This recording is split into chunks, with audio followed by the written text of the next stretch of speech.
Désormais sous le chef de coups mortels aggravés que l'enquête est ouverte par le parquet de Lyon. Mais pour la famille du jeune homme, il s'agit tout bonnement d'un meurtre. La famille souhaite dénoncer en conscience non seulement des violences aggravées, mais un meurtre, visiblement commis en bande organisée. Ils dénoncent également par la voix de leur avocat un guet-apens méthodiquement préparé, affirmant que des individus se seraient acharnés sur lui une fois au sol, avec une volonté de le tuer difficilement discutable selon eux.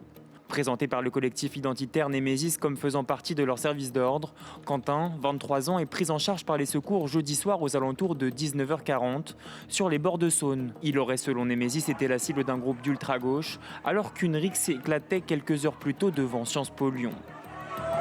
Mais alors une question reste en suspens, que s'est-il passé entre cette rixe et la prise en charge de Quentin par les secours 2 heures plus tard, à 2 km de l'Institut d'études politiques? L'enquête va tenter de répondre à cette question.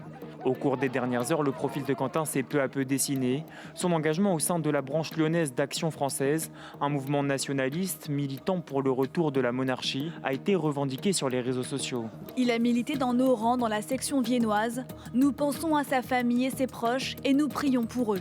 Très pratiquant, Quentin était engagé dans la vie de sa paroisse, une paroisse rigoriste où la messe est notamment dite en latin.